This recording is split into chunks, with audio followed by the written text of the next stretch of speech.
Assalamualaikum warahmatullahi wabarakatuh. Saya di sini akan membuat tentang video presentasi materi kuliah tentang pemecahan masalah matematika. Di sini tujuan saya membuat video ini yaitu untuk pemenuhan tugas akhir dari mata kuliah PMM.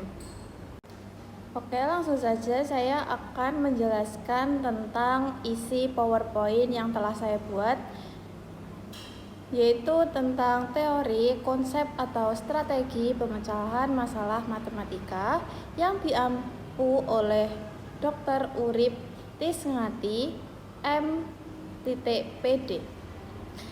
Perkenalkan, saya Alda Novita Sari Devi dengan NIM 2386202124. Saya dari Prodi PGSD kelas 6D. Materi yang pertama yaitu tentang konsep dasar pemecahan masalah matematika. Di sini ada 4. Yang pertama yaitu pengertian masalah matematika. Pengertian masalah matematika yaitu situasi atau pernyataan yang membutuhkan solusi melalui penerapan konsep, prinsip, dan prosedur atau membutuhkan pemikiran secara kritis. Yang kedua yaitu ada klasifikasi masalah matematika. Klasifikasi masalah matematika yaitu dibedakan menjadi ada masalah tertutup dan terbuka, masalah rutin dan non-rutin, masalah dengan satu solusi, dan multi solusi. Yang ketiga yaitu ada perbedaan soal latihan versus masalah matematika. Soal latihan yaitu soal yang diselesaikan dengan cara yang telah dipelajari. Sedangkan masalah matematika yaitu soal yang membutuhkan berpikir lebih dalam, mencari strategi dan memahami konsep yang lebih luas. Yang terakhir yaitu ada pemecahan masalah matematika. Pemecahan masalah matematika yaitu membantu siswa untuk mengembangkan keterampilan berpikir tingkat tinggi dan membekali siswa dengan keterampilan berguna dalam kehidupan sehari-hari. Baik, yang kedua yaitu ada materi tentang prosedur dan tahapan pemecahan masalah matematika. Yang pertama ada model Polya. Model Polya sendiri memiliki 4 tahapan, yaitu yang satu, memahami masalah. Memahami masalah yaitu mengidentifikasi informasi. Ketika kalian sedang menemukan soal matematika dengan cerita yang panjang, kalian yang pertama yaitu mengidentifikasi informasi apa aja sih yang ada di dalam soal tersebut. Yang kedua yaitu ada membuat rencana. Membuat rencana yaitu melakukan strategi.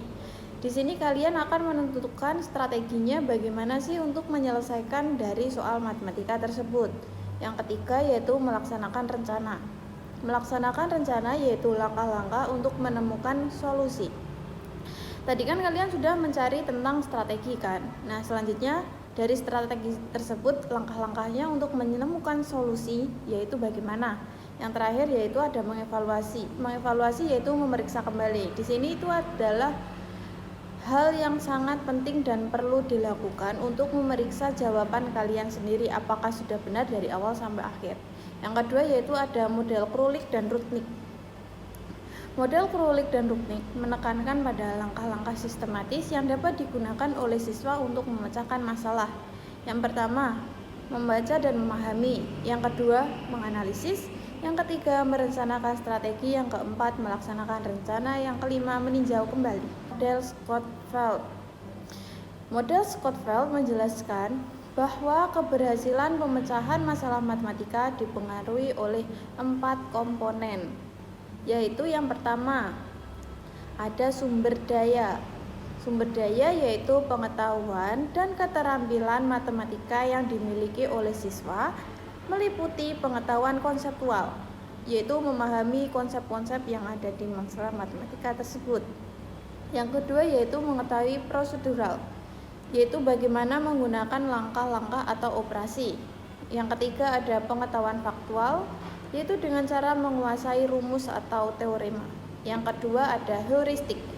Heuristik yaitu strategi yang digunakan untuk menyelesaikan masalah seperti membuat diagram gambar, grafik, atau membuat contoh yang lebih sederhana seperti memecahkan masalah menjadi bagian-bagian kecil atau menggunakan strategi lain jika sebelumnya tidak berhasil. Yang ketiga yaitu ada kontrol. Kontrol yaitu kemampuan untuk mengatur proses penyelesaian masalah yang meliputi merencanakan langkah penyelesaian, memantau kemajuan, menyesuaikan strategi bila diperlukan, dan yang terakhir yaitu ada keyakinan atau belief. Sikap dan pandangan terhadap matematika seperti percaya bahwa matematika itu bersifat logis, yakni yakin bahwa keberhasilan membutuhkan usaha dan ketekunan. Dan yang terakhir menganggap kesalahan sebagai bagian dari proses belajar. Materi ketiga yaitu tentang strategi pemecahan matematika di sekolah dasar. Di sini ada 4. Yang pertama yaitu ada strategi heuristik, yaitu langkah-langkah pemecahan masalah seperti sedang coba-coba, membuat tabel atau membuat pola, berpikir logis dan secara sistematis. Yang kedua ada presentasi secara visual, yaitu menggunakan gambar, diagram atau grafik untuk mempermudah pemahaman soal dari konkret ke abstrak. Yang ketiga yaitu berbasis kontekstual, yaitu mengaitkan dengan kehidupan sehari-hari. Contohnya waktu kita berbelanja atau waktu kita belajar, waktu kita main, dan lingkungan sehari-hari untuk memahami konsep nyata.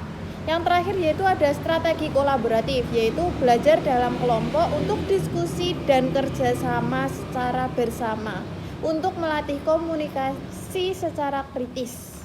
Selanjutnya ada materi keempat, yaitu tentang pendekatan, model, metode, dan teknik pembelajaran pemecahan masalah matematika di sekolah dasar. Yang pertama ada PBL. PBL yaitu Problem Based Learning, yaitu pembelajaran yang berpusat pada siswa. Pembelajaran ini mendorong siswa lebih aktif dan agar terlibat.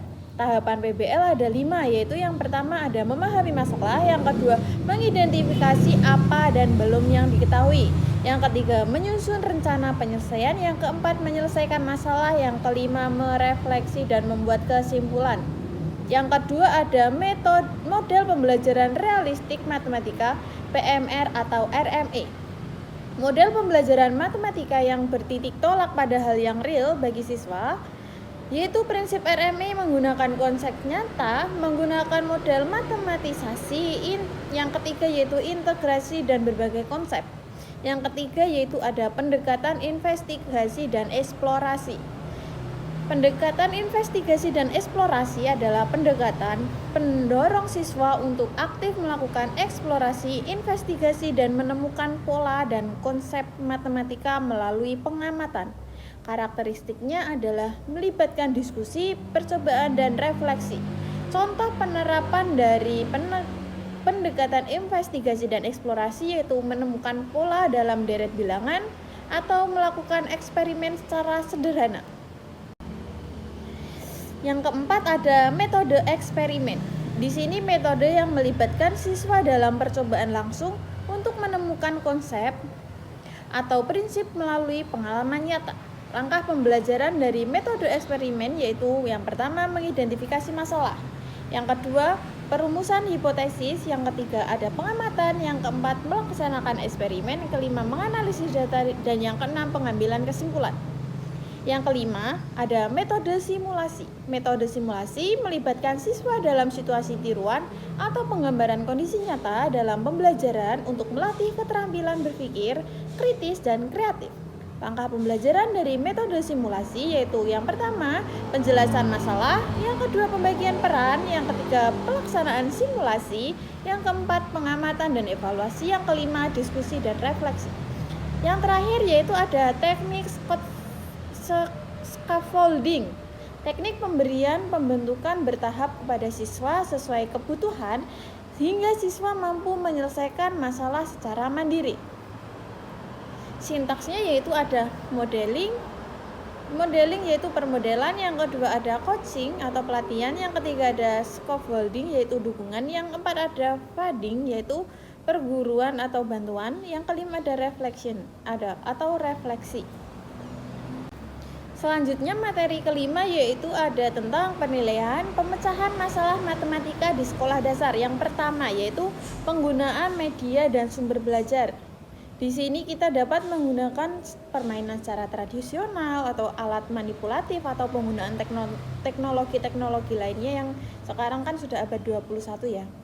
Manfaat dari penggunaan media dan sumber daya yaitu untuk meningkatkan motivasi belajar siswa, memfasilitasi pemahaman konsep, visualisasi, dan interaktivitas. Yang terakhir yaitu untuk mengembangkan keterampilan berpikir secara kritis. Yang kedua yaitu ada merencanakan instrumen penilaian. Di sini menurut Polya pemecahan masalah melibatkan 4 langkah, yaitu memahami masalah, merencanakan solusi, melaksanakan rencana, dan mengevaluasi hasil. Yang ketiga ada jenis dan langkah-langkah instrumen penilaian. Jenis instrumen penilaian yaitu ada 5, ada 4. Yang pertama tes tulis, yang kedua penilaian kinerja, yang ketiga penilaian proyek, keempat penilaian portofolio. Langkah merencanakan instrumen penilaian itu ada 5. Yang pertama menentukan tujuan penelitian, yang kedua mengidentifikasi indikator, yang ketiga yaitu memilih jenis instrumen yang digunakan, yang keempat yaitu menyusun soal atau merevisi, yang kelima yaitu menguji dan merevisi instrumen. Keempat yaitu ada prinsip penilaian pemecahan masalah. Di sini terdapat 4 prinsip yang harus diperhatikan. Yang pertama ada validitas, yang kedua reliabilitas, yang ketiga ada kesesuaian, yang keempat ada kebermaknaan. Kemudian yang kelima yaitu konsep penilaian pemecahan masalah. Di sini adalah penilaian yang ideal dalam pemecahan masalah matematika SD adalah berbasis proyek, penggunaan rubrik analitik, yang ketiga pemberian skor pada setiap tahap penyelesaian. Dan yang terakhir yaitu yang keenam, urgensi pemecahan masalah matematika, yaitu pengembangan keterampilan abad 21, meningkatkan pemahaman konsep, mempersiapkan siswa untuk kehidupan nyata, kurikulum yang padat, keterampilan siswa yang beragam, guru kesulitan mengelola kelas ketika siswa sedang lagi rame-ramenya, yang terakhir yaitu bekerja dalam kelompok untuk memecahkan masalah matematika.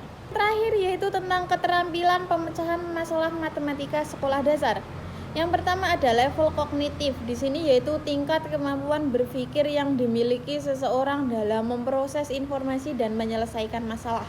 Yang kedua yaitu soal AKM numerasi, yaitu sebuah sistem asesmen yang digunakan untuk mengukur kemampuan siswa dalam menggunakan konsep matematika dan literasi untuk memecahkan masalah dalam kehidupan sehari-hari. Yang ketiga ada soal HOTS, yaitu merujuk pada kemampuan berpikir yang melibatkan proses kognitif tingkat tinggi seperti analisis, evaluasi, dan penciptaan. Yang terakhir yaitu ada soal Olimpiade Matematika. Olimpiade Matematika merupakan kemampuan berpikir tingkat tinggi yang digunakan untuk menyelesaikan soal-soal yang bersifat non-rutin, kompleks, dan menuntut kreativitas yang sangat kuat kepada siswa.